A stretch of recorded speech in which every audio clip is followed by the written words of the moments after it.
네, 외국어 공부에도요, 사회인류학적 차원이 있습니다. 기호학을 하다가 다른 나라랑 비교하게 되면 금방 그 사회인류학으로 넘어가는데, 외국어 공부에 사회인류학적인 차원이 분명히 있다고요. 한국은 말이죠, 고려시대 때부터 통역대학교가 있었습니다. 통문관이었죠. 인사동 가면 통문관이라고 하는 고서점이 있습니다. 그게 이제 통문관, 고려시대 통문관에서 나온 단어죠.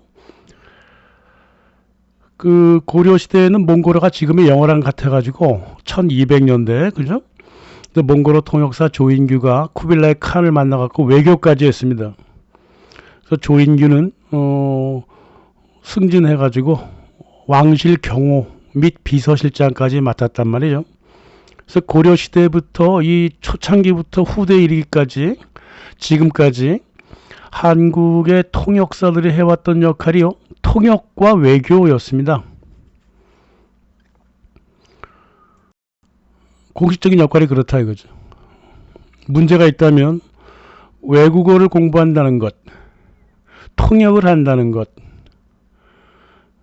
외교를 한다는 것, 이 영역이요, 정신적인 영역이 매우 협소했다는 겁니다.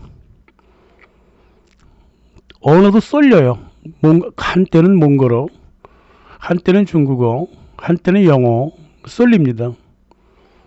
그 고려시대 때부터 국가가 나서 가지고 외국어를 가르치고 그렇게 공부를 시켰지만 외교전선에 나가면 세계를 보는 시각이 항상 좁았다 이 말이에요. 지금도 그래요. 지금도 그렇습니다.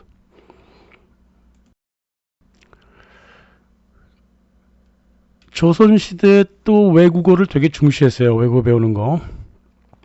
항상 그 통역과 외교가 필요했으니까요. 하지만은 그 조선 주변 국가가 대다수 한자 문화권을 갖고 있었고, 당대 조선사회가 한문을 썼고, 또 양질의 정보라고 하는 게 모두 중국어로 되어 있잖아요. 그러니까 번역할 필요가 없어요. 그래서 조선에서 외국어를 배운다는 것은 곧 통역을 배우는 거였어요. 번역이 아니었다 그 말이죠. 그러다 보니까 조선 사역원에서 교재로 썼던 노골대가 이제 저기 영어로 얘기하면 차이니스 프렌들리예요. 중국어 안녕? 뭐 이런 거죠. 이 조선 사역원이 통번역 국립대학인데요. 외국어 국립대학이에요. 한국 외국어대학교다 그 말이에요. 조선 사역원이. 근데 국립이죠. 국립. 교재를 써도 비즈니스 회화 교재를 썼어요. 몽골어도 일본어도 모두 비즈니스 회화 교재로 학생들을 가르쳤어요. 박통사라고 또 있어요. 실생활 영어예요. 실생활 중국어, 실생활 몽골어 뭐 이런 거라 말이에요. 그래갖고 이게 외국어를 배운다는 게 이게 통역 중심이고요. 그리고 이 짬밥처럼 스파르타식으로 가르쳤기 때문에 역과 시험, 그 당시 그 역과라는 게 이제 통역사가 되는 시험이 있는데 문제풀이 집도 돌아다니고 막 그랬어요. 문제풀이 집으로 외국어를 공부한다. 나 원참 이거 문법 번역 교육도 아니고 말입니다. 저 또한 뭐 통역사 출신이고요. 10년 동안 뭐 한국 외대 통번역대학원에서 통역사들을 가르쳐 봤지만 이런 식으로 공부를 해오다 보니까 외국을 배우려고 그 나라 문화를 배우려고 그 나라 언어를 공부하는 거라기보다 어떤 비즈니스 출세를 위한 그런 목적을 갖고 있으니까 세계를 배울 수 없죠. 예, 그렇습니다. 그 고려시대 때부터 그랬어요. 예, 번역이라고 하는 건 말입니다. 번역해본 사람들은 다 알겠지만 보다 그 나라 문화에 가까이 갈 수 있는 기회가 돼요. 번역은. 하지만 통역은 그렇지 않다고. 언어의 기술적인 부분에 되게 매몰되게 만들어요. 저도 항상 통역사들한테 그런 걸 강조해서 통역사들이 뭐 얼굴이 좀 빨개지고 막 그런 것도 봤지만 그래도 뭐 할 말은 해야죠.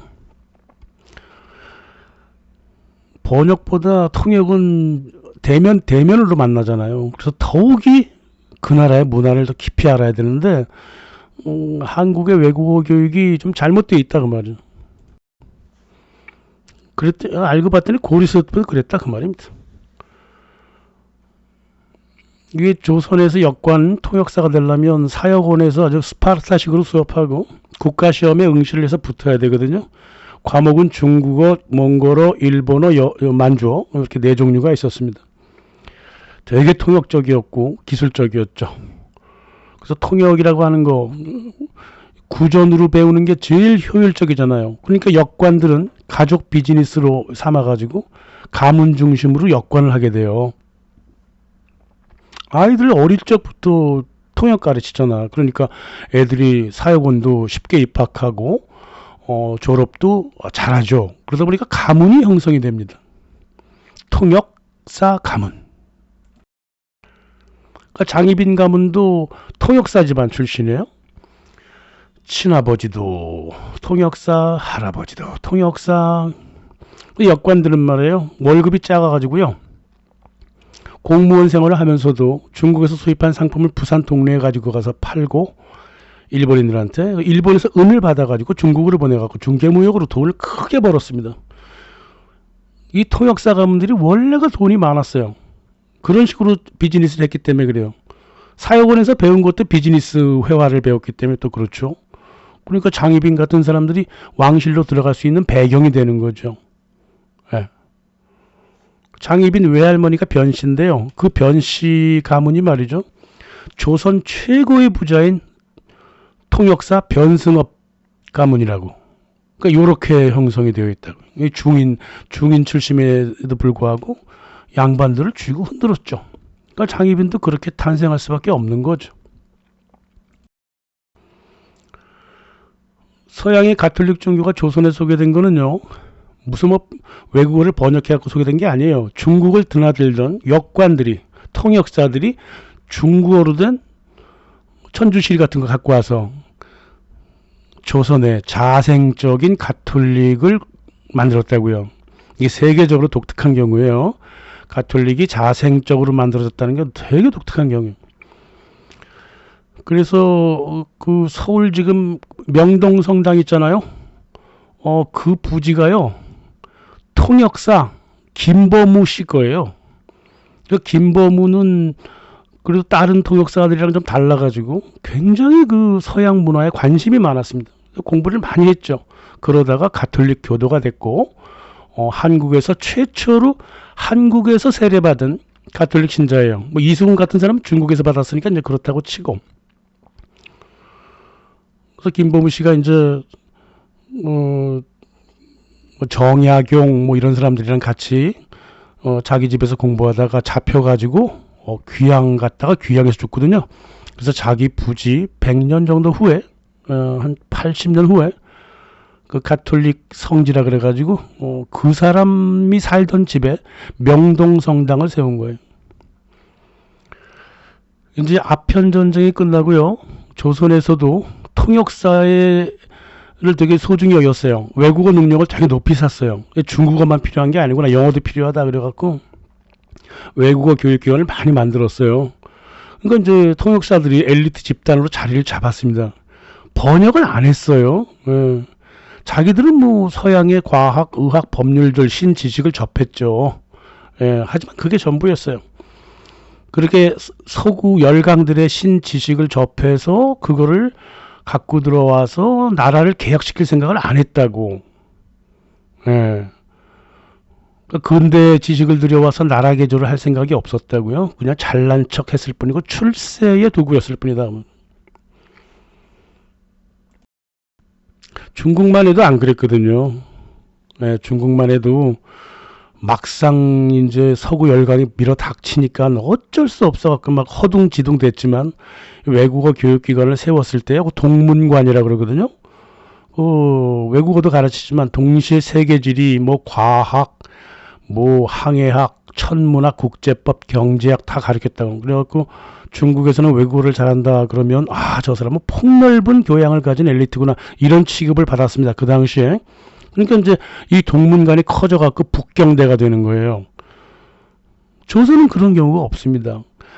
이 조선이 말이에요. 고려시대부터 거의 세계 최초가 아닐까 싶은데 국립 외국어 대학을 만든 나라잖아요. 이 나라가. 근데 어째 그렇게 대학으로 전환된 교육기관이 없어요. 그 외국어를 기술적으로만 가르쳤다는 거잖아요. 그러니까 나라가 외교가 잘 되었을 리 없죠. 그토록 오랫동안 국립으로 외국어를 가르쳤으면서도 일반 대학으로 확대된 기관이 하나도 없다고 말이에요. 이게 한국에서 외국어 배우기의 독특한 특성이란 말이에요. 구한말에는 뭐 이제 중인이라든가 중인뿐만이 아니라 원래가 통역사는 중인 출신이 많잖아요. 이제 양반들도 끼어듭니다. 오죽하면 이승만도 끼어들었어요. 이승만도 영어 배우려고 난리를 쳤습니다. 하지만은 일본한테 잡혀 먹을 때까지 서구 열강이나 일본과 대등하게 협상하는 전문 외교 인재를 키워내지도 못했습니다. 다면적으로 교육을 안 시켜서 그래요. 번역 같은 경우는 통역에 비하면 아주 여전히 뒷전이었어요. 문화가 그렇게 되어 있기 때문에 그렇단 말이에요. 그러니까 일제시대 들어와서는 외국어가 아니라 서양에 관한 모든 서적은 다 일본어 번역판이었고, 그런 문화가 생긴 거예요. 1980년대까지도 한국의 번역가들은 외국어 서적을 번역함에도 불구하고 일본어판을 자꾸 참고하는 그런 노예적인 전통을 이어왔다고요. 한국 번역계가.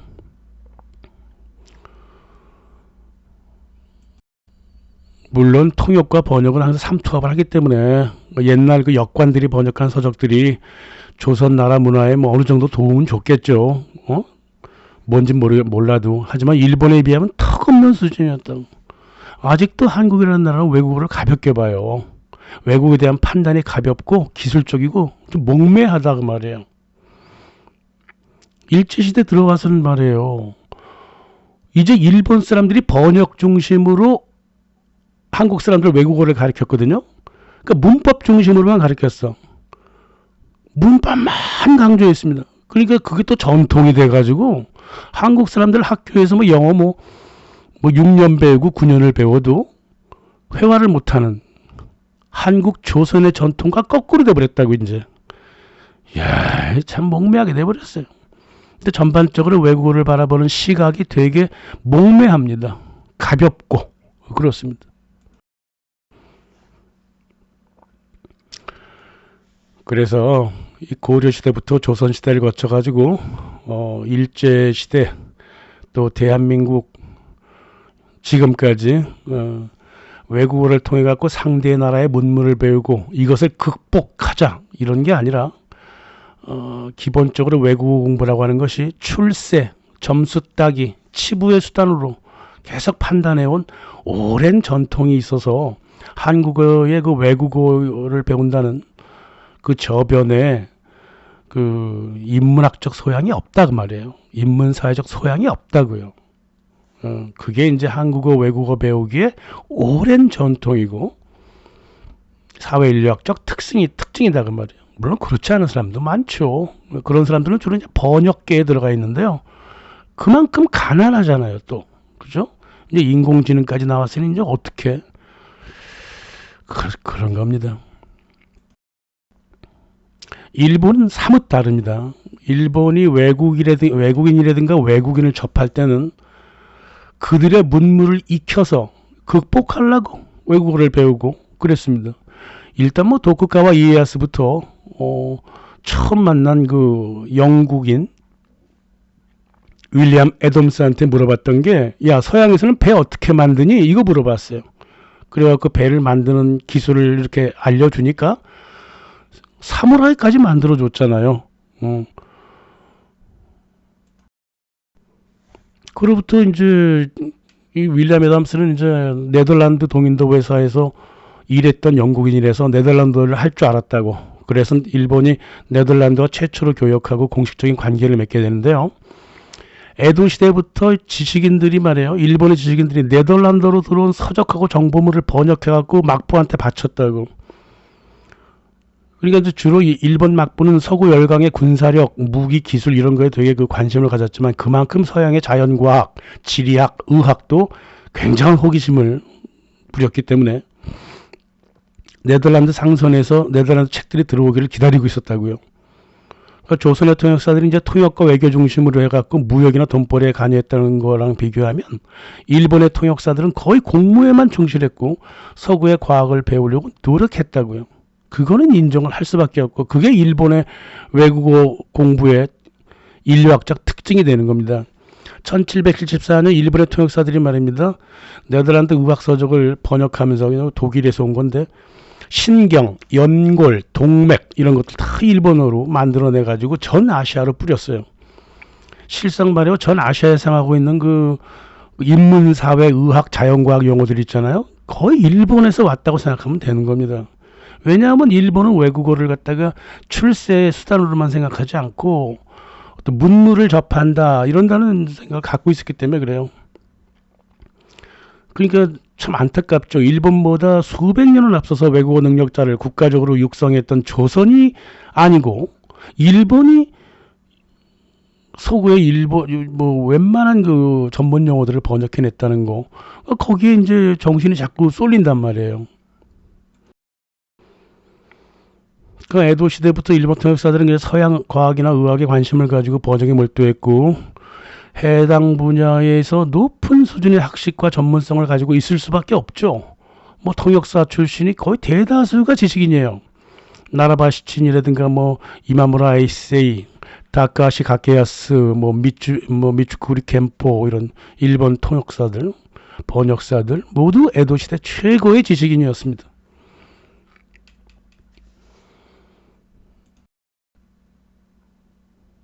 결국은 에도 시대 말기에 1853년 통번역 국가센터가 만들어졌는데 그건 이제 번서조서라고 합니다. 공식적으로 1858년에 세우게 돼요. 근데 읽어보세요. 번서조서. 오랑캐의 서적을 번역하는 학교, 연구소 이런 소리란 말이에요. 다시 말해서 일본 사람들은 서구 사람들을 오랑캐로 보고 그거를 극복하기 위해서 외국어를 바라봤다 그 말이에요. 이것이 이제 동경대학으로 변하잖아요. 동경대학. 중국과 똑같습니다. 동경대학으로 변합니다. 그래서 중국하고 최소한 제가 아는 한, 제가 경험한 바, 중국하고 일본에서 외국어를 되게 잘하잖아요. 그럼 그 나라를 좋아하는 사람이 거의 없습니다. 그러나 한국에서는요, 그 나라 외국어를 배우잖아요. 그 나라 언어 배우잖아. 그럼 대다수가 그거 하게 돼요. 친하다고. 영어 배웠으면 영국, 미국 좋아하고, 프랑스어 배웠으면 프랑스 좋아하고, 독일어 배웠으면 독일어 좋아하고 그래요. 중국과 일본은 안 그래요. 오히려 굉장히 비판하죠. 이게 오랜 전통이 그래서 그렇다고 말이죠. 후쿠자와 유키치, 일본 최고의 지식인이죠. 한국 같으면은 이퇴계, 이황, 이이 뭐 이런 사람과 같은 수준의 떠받들여지는 사람이란 말이에요. 이 사람이 바로 그 번서조서에 정식으로 입학해서 정식으로 외국어를 배워서 명실상부한 네덜란드 일본어 통역사 출신이 됐다고 말해요. 영어도 습득해가지고요. 데모크라시를 민주주의로 번역하고 거버먼트를 정부로 번역했습니다. 그리고 아나키즘도 무정부주의로 번역한 사람이 아마 유키치일 거예요. 뭐 딴 사람이라는 소리도 있는데 완전 개판으로 번역한 거죠, 이게. 예? 개판으로 번역한 거라고. 이런 용어를 갖다가 전 아시아에 퍼뜨린 사람이 후쿠자와 유키치예요. 뭐 번역이 개판이든 뭐든 간에 그렇게 번역을 함으로써 일본 주도의 개념을 형성해 갔다고요. 그 아시아를 다 통치할 수 있는 근본을 만들어 놓았다고 말이에요. 그러니까 후쿠자와 유키치가 이제 통역과 번역을 통해서 세계를 배웠죠. 또 세계를 또 비판도 했죠. 그게 일본 외국어 교육의 특징입니다. 아직도 그래요. 일본 가면 외국어 잘한다 그러면 되게 지식이 많겠구나 이런 생각을 한다니까요. 후쿠자와 유키치는 번역 잘한 것도 있고 못한 것도 있고 그래요. 그런데 못한 게 더 많은 것 같더라고. 그래서 아시아 사람들한테 되게 혼동을 주는 거예요. 인문사회 정치학에 혼동을 준다고. 하물며 경영학까지. 자기 생각도 되게 모순되고 극단적인 정치 철학을 가졌잖아요. 후쿠자와 유키치가 이랬다 저랬다 이러고 앉아있다. 그래도 뭐 지식을 많이 획득한 건 맞아요. 서양에 대한. 그래서 일본 외국어 잘하는 사람들의 운명은 인문사회 자연과학자로서 세계와 만나왔다고요. 이게 에도 시대부터 그랬습니다. 그래서 1868년 후쿠자와 유키치가 학술 교육기관 게이오 기구추 이렇게 발음하죠. 경응의숙을 세웠어요. 이게 일본사학 명문 게이오 대학으로 발전하죠. 발전한 것도 아니야. 그대로 옮겨갔어요. 그래서 아직도 게이오 대학교는 경응의숙이라고 스스로 부르잖아요. 그러니까 이런 일이 있었기 때문에요. 한국의 친일파들이 일본인들이 뭐 일제시대 때 한국인들한테 인문학적 소양을 보여주었다 뭐 이런 헛소리를 자꾸 해대면서 한국인들을 깎아내리지만 서양식 교육을 그 당시 그렇게 받고 해왔기 때문에 지들도 그렇게 행동을 해보려고 그랬던 것 뿐이에요. 무슨 뭐 휴머니스트 같이 뭐 그렇게 해보고 뭐 법정에서도 좀 최대한 서양식으로 사법권을 완전히 분리해 보려 그랬단 말이에요. 하지만 실제적으로는 전혀 그러지 않았어요. 그 몇몇 그 예외를 갖고 그렇게 일본 사람들이 조선 사람보다 소양이 높았네 말았네. 외국어 배운 사람들이 좀 그랬겠지. 한국이 일본을 통치했다면 동양식으로 교육받은 방식으로 또 인문학적 소양을 보여줬을 거 아니에요. 뭐가 그게 대단하다고 그렇게 친일파 행동을 하고 있냐고.